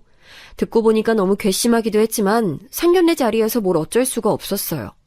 엄마도 들어주고 하던 중에 한마디 받아치더라고요. 사실 제일 큰 한방이기도 했고 그 말을 들은 어머니와 아버님 모두 당황해서 서로 얼굴을 마주보셨어요. 네네, 그건 일단 됐고 그럼 저기 영민군이 말씀 안 드렸던가요? 아직 잘 모르시는 것 같길래요.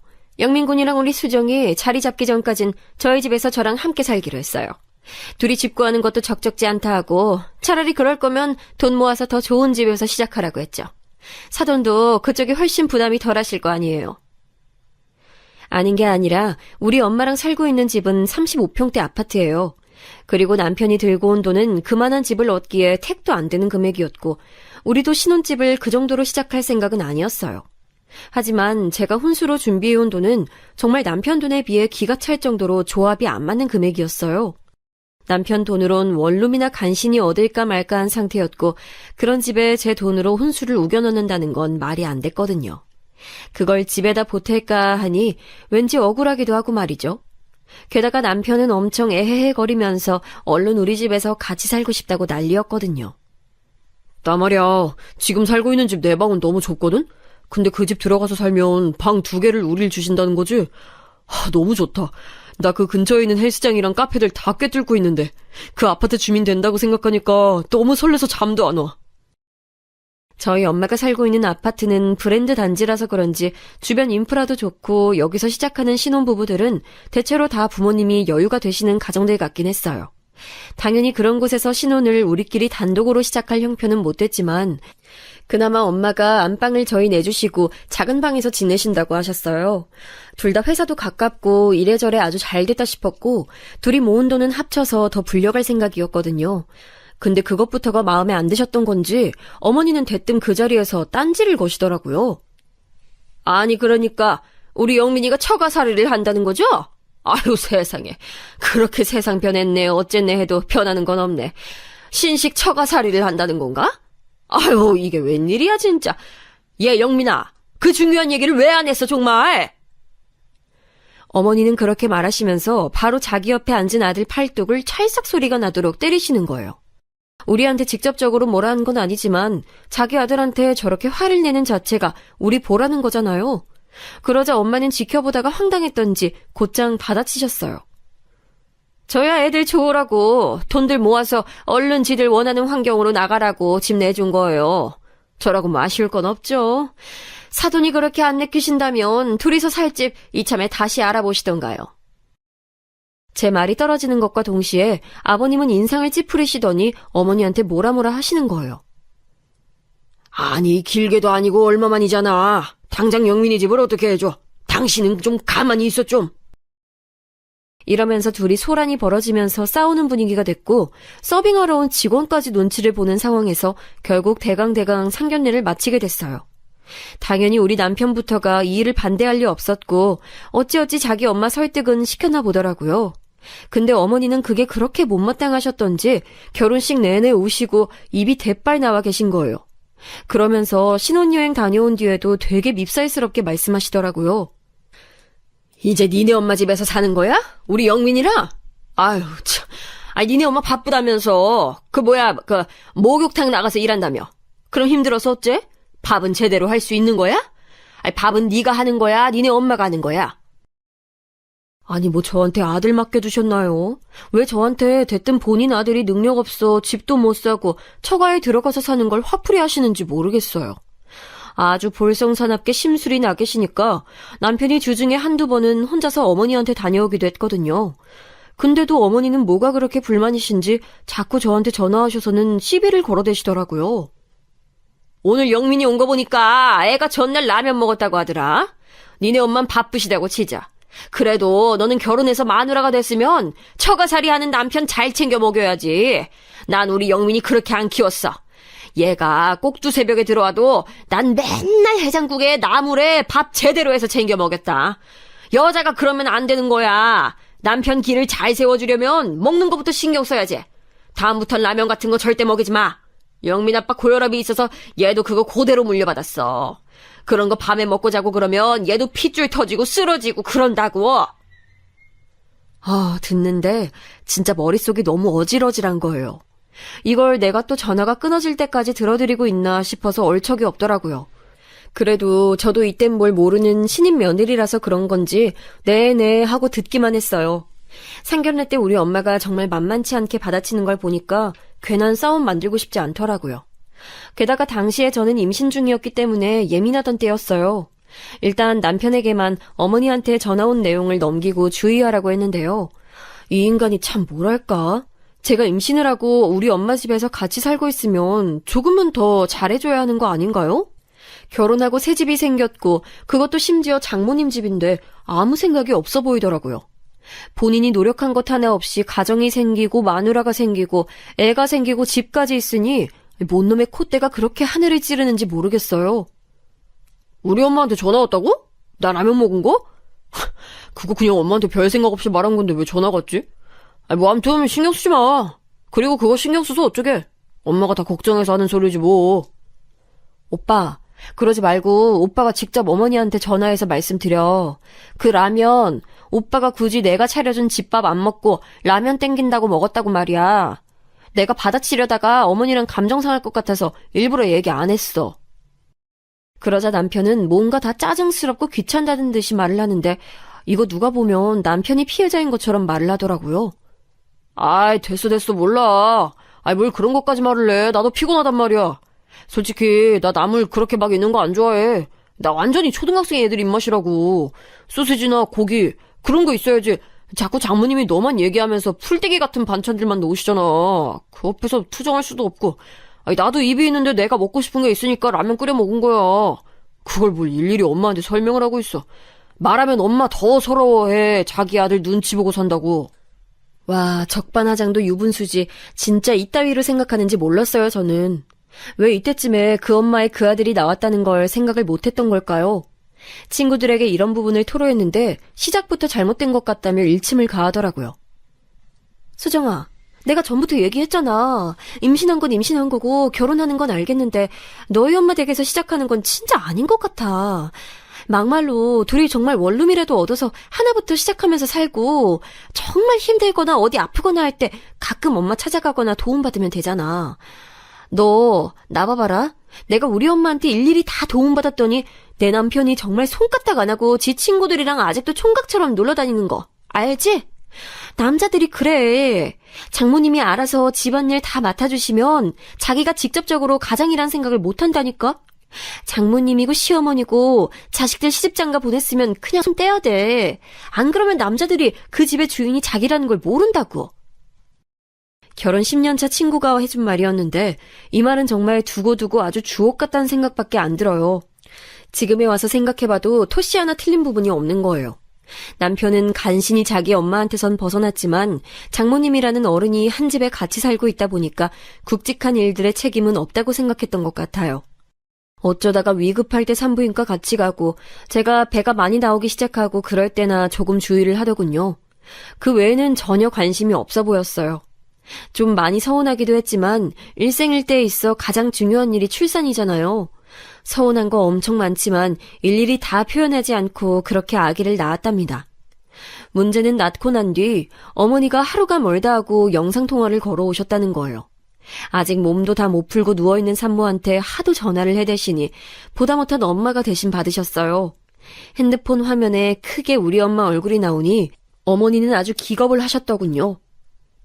여보세요, 사돈. 오랜만이에요. 손주 보고 싶으시죠? 저희 딸 아직 몸이 힘들어요. 그래서 제가 전화 대신 받았어요. 뭐 전해드릴 말씀 있으신가요? 엄마가 이렇게 따박따박 말을 하면서도 은근히 말에 가시가 돋쳐 있었거든요. 그걸 눈치채지 못할 일이 없는 어머니는 황급히 전화를 끊어버리시더군요. 그걸 갖고 또 아들한테 하소연을 했나 본데 그게 그렇게 크게 먹히진 않았던 모양이에요. 하지만 남편은 저에게 그걸 갖고 한두 마디 하더라고요. 엄마가 애기 보고 싶은가 봐.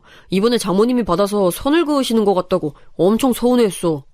내가 엄마한테 좀 이해해달라고 말하긴 했는데 너 몸 좀 괜찮아지면 얼른 애기 좀 보여드리자. 이 말에 화가 난 저는 못 참고 같이 받아쳤고 결국 병실에 좀 있다가 엄마가 들어오셨는데도 그 앞에서 싸우게 됐어요.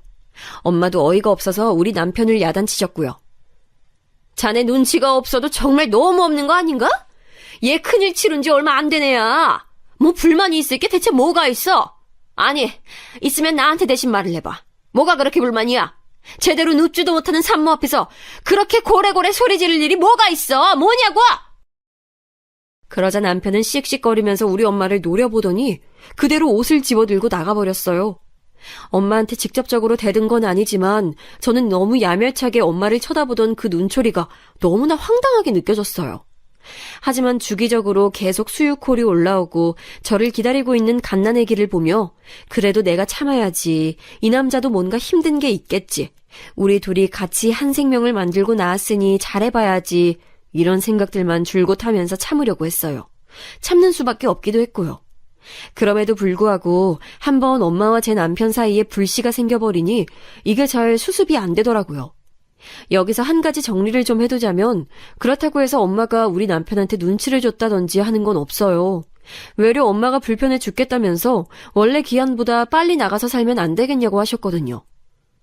니네 언제까지 여기 있을 거야? 나 정서방이랑 같이 사는 거 너무 불편해. 내가 내 집에서 딸이랑 사위를 살게 해주고 애도 봐주는데 왜 이렇게 눈치를 봐야 되냐? 네가 제일 힘들까봐 나도 말은 안 했는데 이거 좀 아닌 것 같아. 네 신랑이랑 얘기 좀 해봐.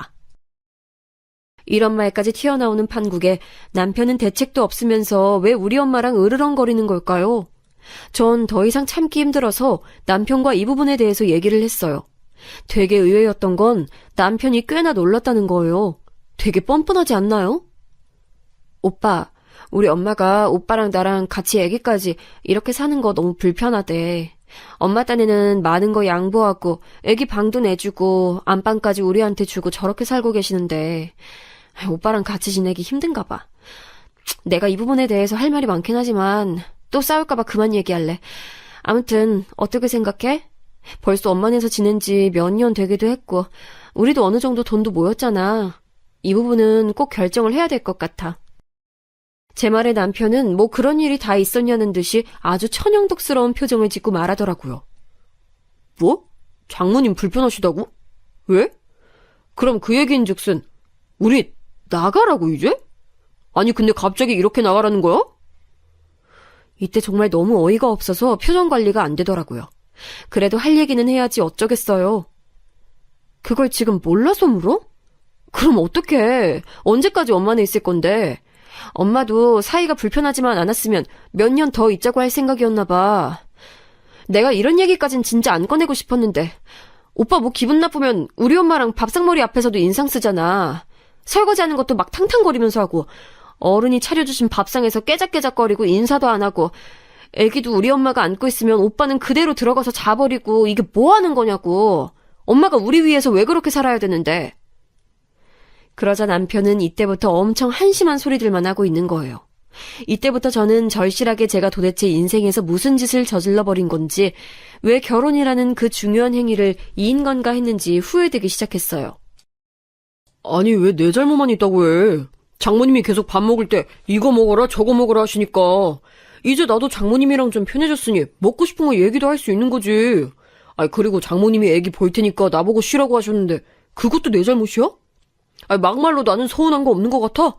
우리 엄마도 애기 보러 오고 싶은데 여기가 처가댁이니까 눈치 보여서 마음껏 들락거리지도 못한대. 그렇게 따지면 우리 엄마도 며느리 눈치 보느라 할 거 못할 거 다 참고 있는 거잖아. 근데 왜 나한테만 잘못하고 있다는 식으로 말하냐고.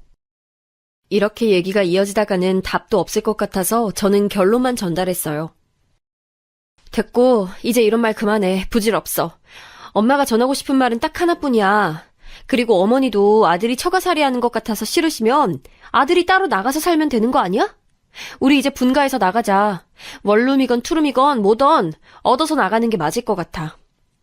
그러자 남편은 뾰루퉁해져서는 인상을 쓴 채로 마구마구 짜증을 내는 거예요. 자기도 본인이 한 말을 생각하면 나가는 게 맞긴 하거든요. 근데 여러모로 이 집에 눌러앉아 있는 게 편하고 손가락 않고 남편이자 가장 노릇을 할 수 있으니 싫었나 봅니다. 장모님 진짜 너무하신다. 아니, 어떻게 대책도 없이 그냥 나가라고 하셔, 당장. 내일이라도 나가래? 그렇게 내가 꼴 보기 싫으시대? 아, 답답해. 아, 왜 얘기가 그렇게 되는데? 이런 식으로 실랑이를 벌이다가 결국 남편은 다음 날이 돼서야 저에게 조목조목 이유를 늘어놓더군요. 그것도 엄청 눈치를 보면서. 그제서야 현실 파악이 됐는지 기가 팍 죽어서 말이에요.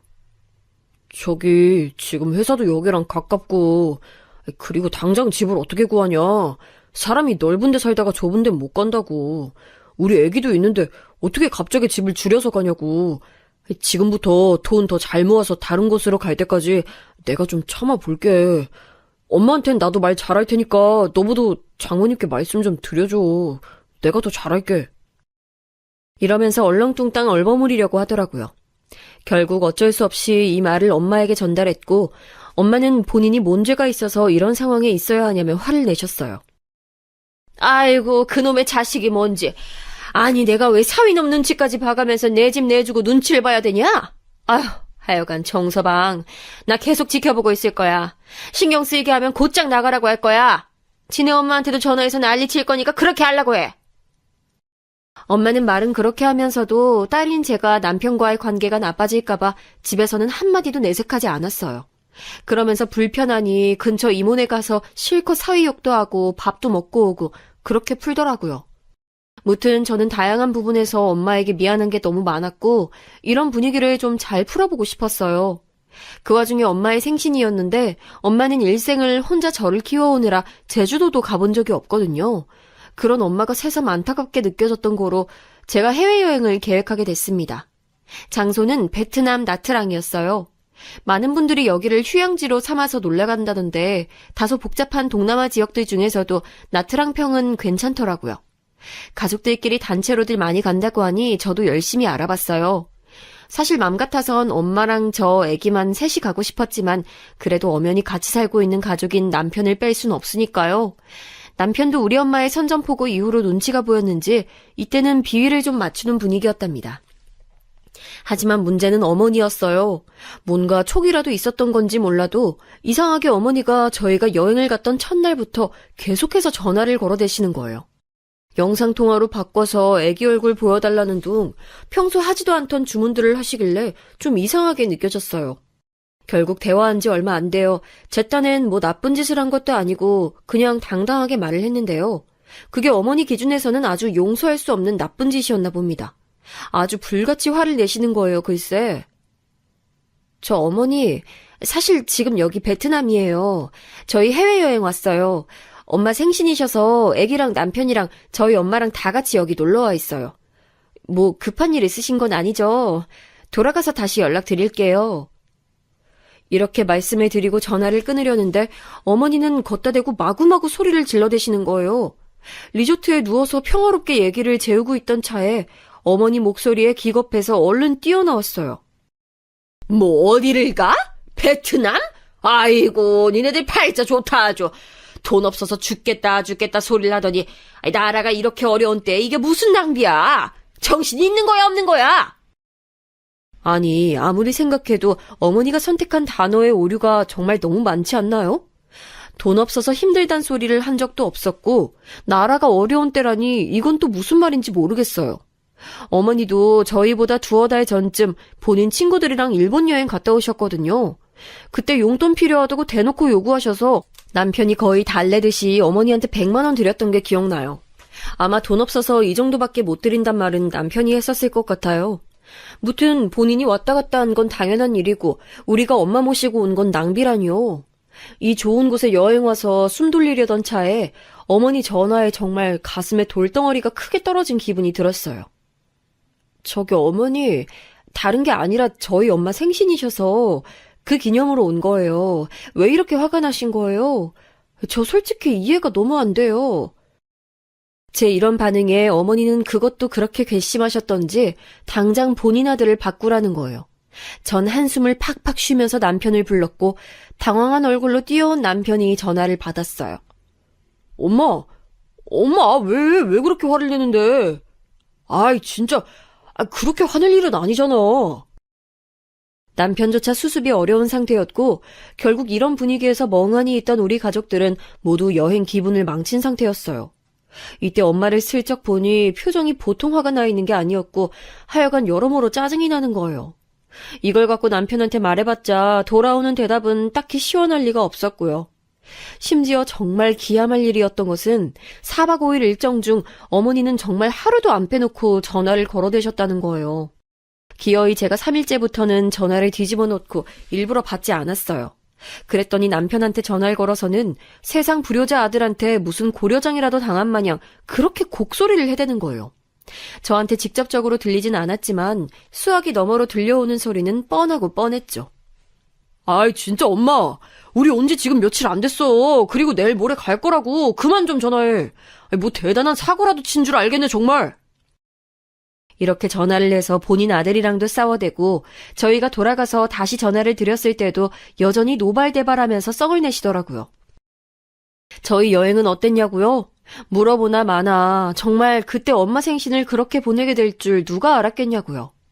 어머니는 저희가 돈 낭비를 했다고 하지만 저희 돈도 돈이고 엄마도 보태셨단 말이에요. 나트랑에서 묵는 리조트랑 그 외 마사지 받는 곳들 등 엄마가 크게 쏜다면서 저희에게 경비를 보태셨어요. 아무리 생일이라지만 그 정도는 본인도 기분 내고 싶다면서 말이에요. 저희 엄마 평생 해외여행 한 번도 안 가봤고 그 한 풀어보고 소원 성취한다고 그렇게 돈을 쓰신 거란 말이죠. 근데 그걸 갖다 그렇게 뭉개버리는 게 어딨어요. 여행 가 있던 4박 5일 내내 애도 예민해져서 밤새 울기도 하고 정말 엉망진창이었어요. 이때 저희 가족은 누구 하나라도 잘못 건드리면 정말 터지기 일보 직전인 상태였고요. 다들 풍선마냥 볼이 빵빵해져서 잔뜩 인상을 쓰고 있었다고요.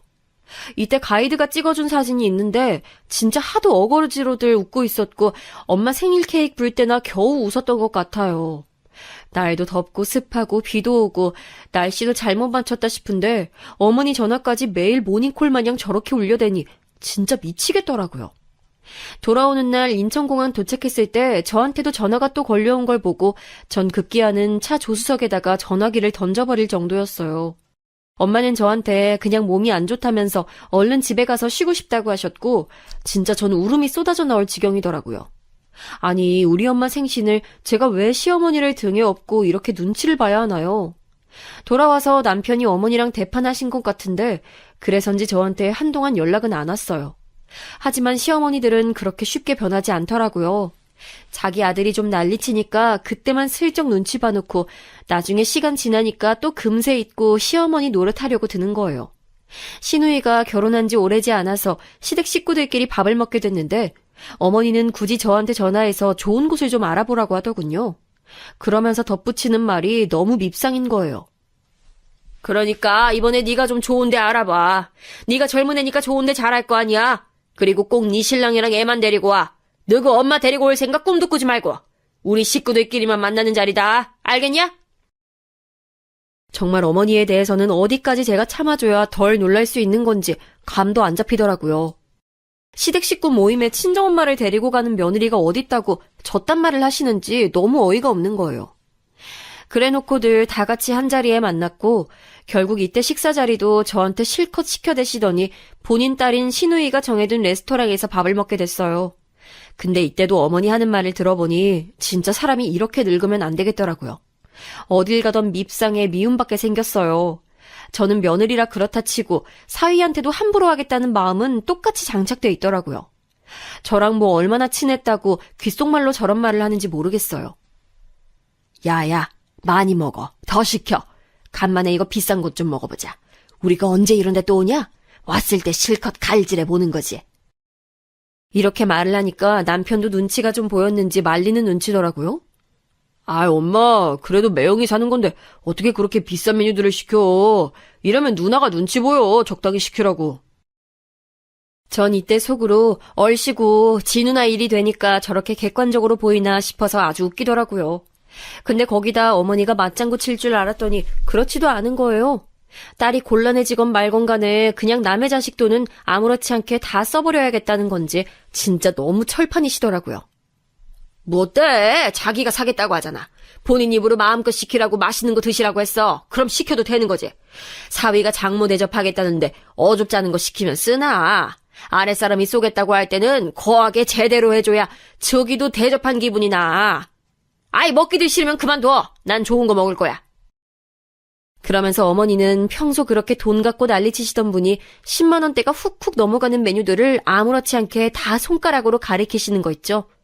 그렇게 욕심부려가면서 시켜대시더니 결국 나온 것들을 어찌나 그렇게 탐욕스럽고 얄밉게 드시던지 보는 내내 남편이 엄마 좀 적당히 먹으라고 말릴 정도였어요.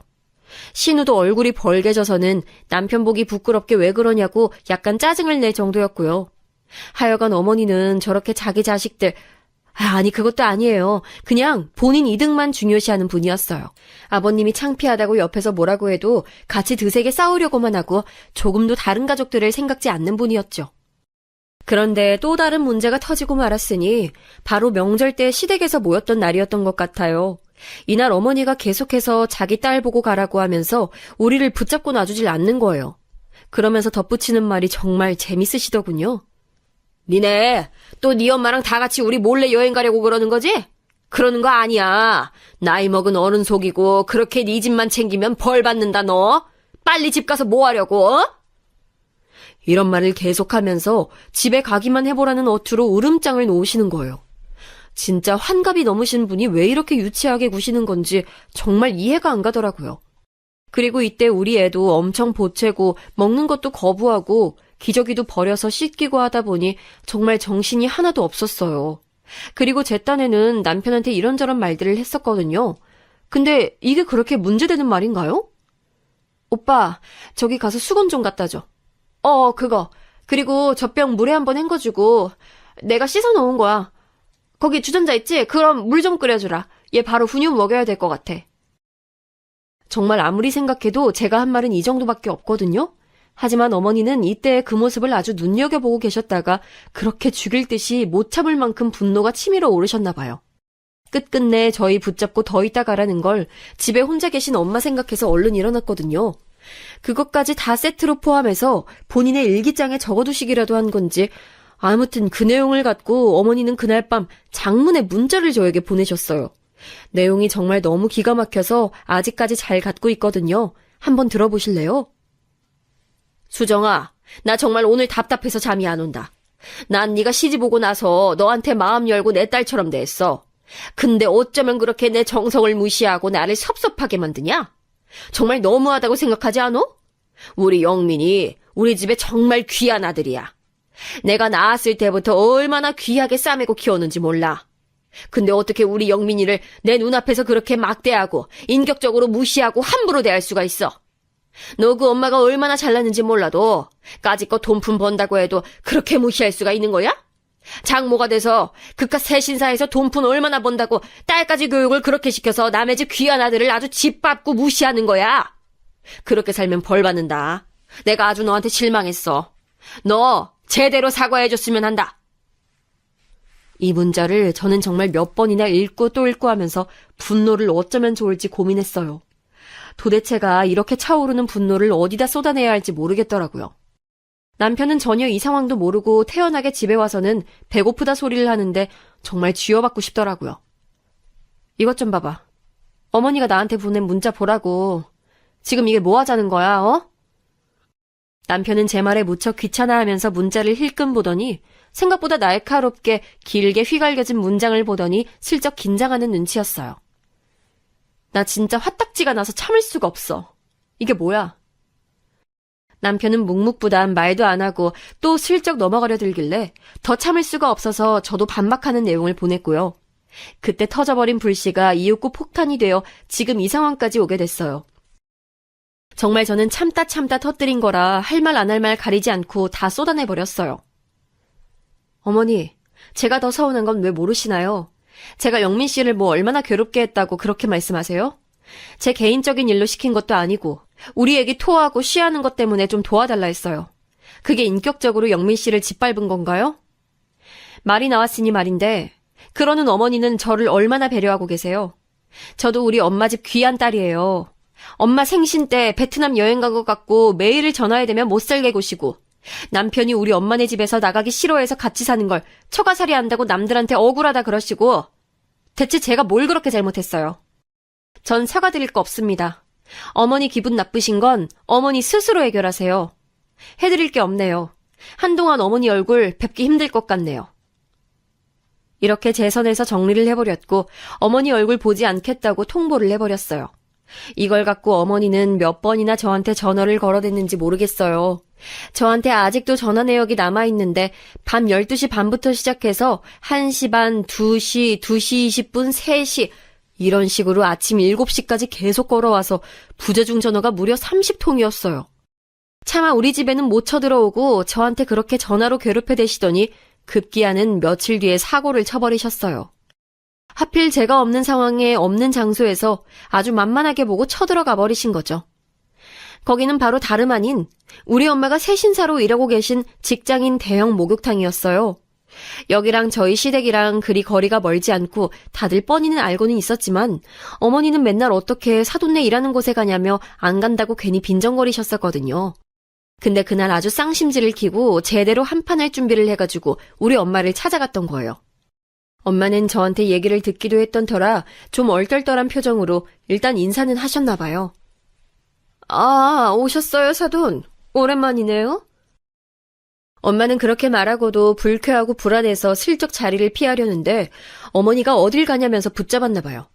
이것도 너무 웃기지 않나요? 무튼 엄마도 부르니까 잡혀주기는 했는데 자기 세신을 해달라면서 막무가내로 부탁을 했다는 거예요. 그것도 이따위로 말하면서 말이죠.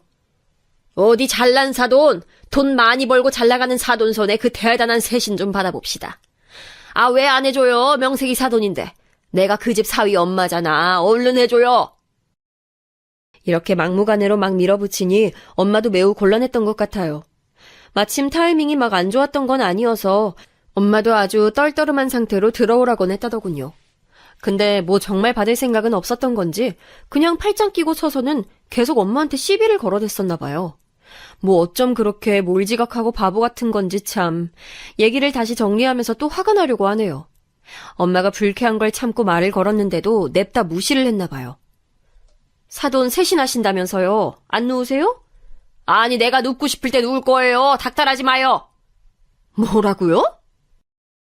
기가 막힌 엄마가 이렇게 받아치자 그제서야 어머니는 본심을 드러내면서 아주 핏대를 세워가며 따지셨더군요.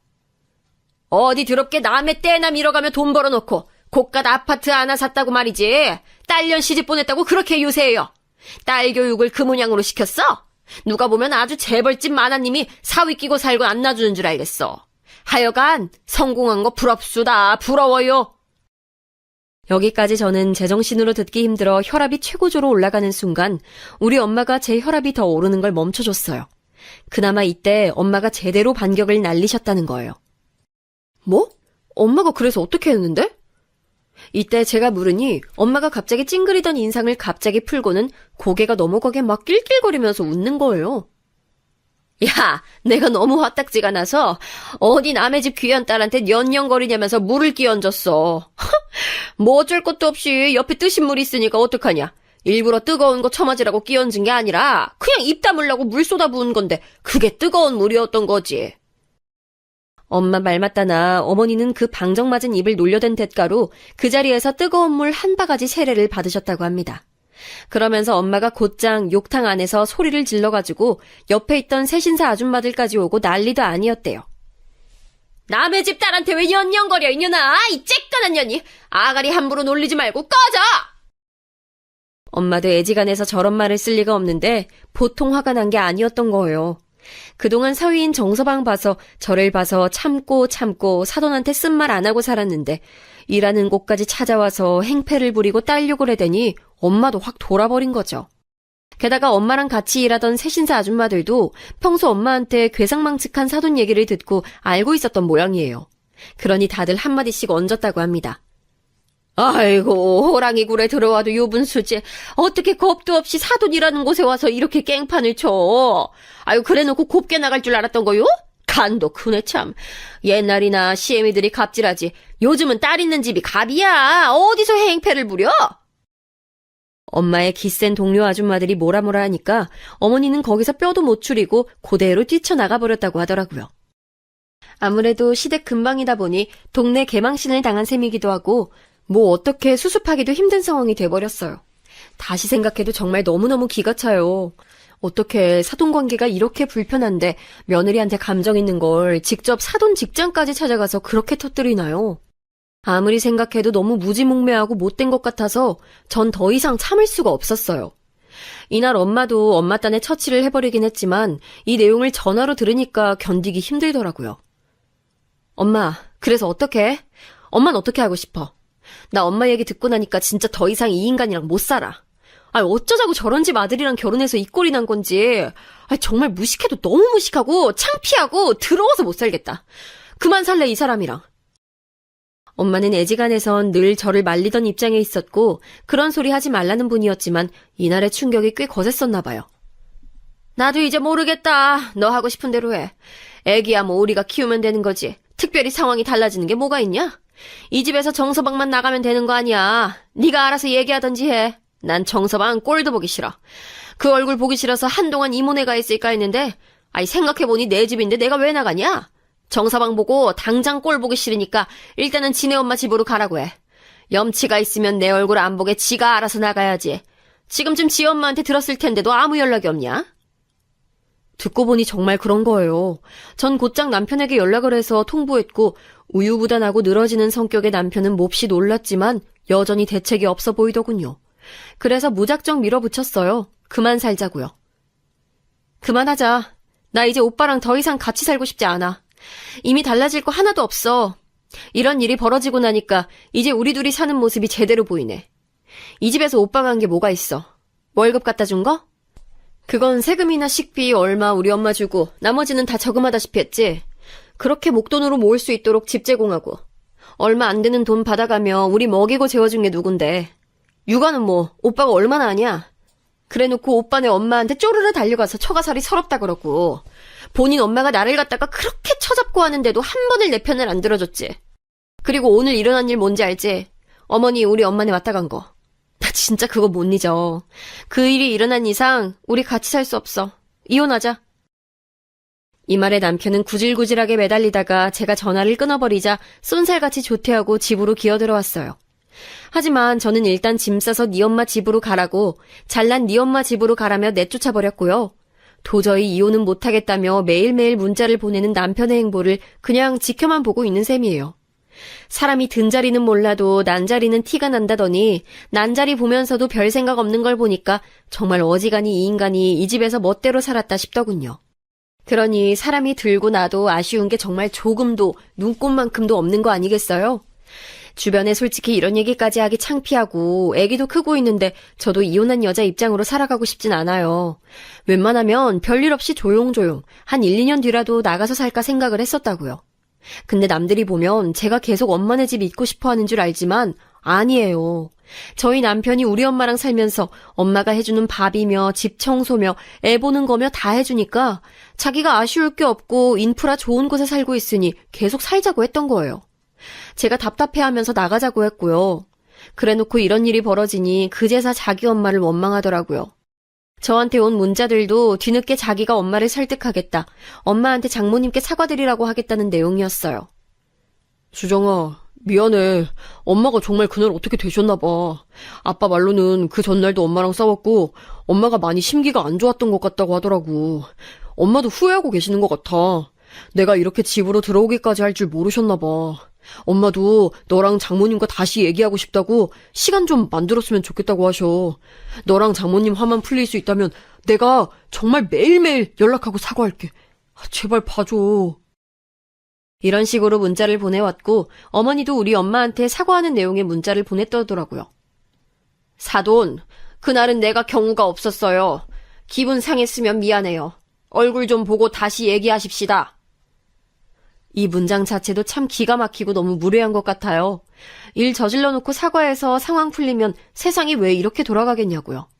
엄마는 그대로 차단해버렸고 연락도 안 받았고요. 평생 얼굴 볼 일이 없었으면 좋겠다고 하세요. 다시 생각해도 그때 문 열면서 눈 희번득거려가며 들어서던 네 시어머니, 어우 진짜 생각만 해도 끔찍하고 진저리가 나. 어쩌면 인간이 그러냐? 다시는 상종하기 싫어. 설사 네가 정서방이랑 다시 산다고 해도 난 그 물건 안 볼 거야. 진짜 키는 쬐깐한 게 어디서 동태 눈가를 내가지고 남의 영업장에 쳐들어와. 그러고 들어와서 하는 말이 남의 집 자식 욕지거리나 하고 말이야. 아우, 내가 다시는 그 꼴 안 볼 거야. 상황이 이렇게 됐으니 우리 둘 사이의 이혼은 정말 불가피한 선택이 된 것 같아요. 남자들은 여자들이 얼마나 참고 인내하면서 견디고 견디다가 끝장을 내는지 조금도 모르는 것 같아요. 언제나 그 자리에 있겠지, 그전에도 참았으니 이번에도 참아주겠지, 그렇게 생각하는 것 같더라고요. 그간에 있었던 그나마 애아빠라고 인내하며 참았던 모든 정까지 다 뱉어버리고 싶은 심정입니다. 이혼하고 난 뒤에도 제가 넘어야 할 산들이 분명 있겠지만 이혼 안 하고 사는 삶보다는 나을 거라고 확신해요. 무튼 아무쪼록 잘 마무리하고 좀 쉴 수 있었으면 좋겠네요. 엄마랑 애 데리고 진짜로 마음 편한 여행을 어딘가로 휙 가고 싶은 마음입니다.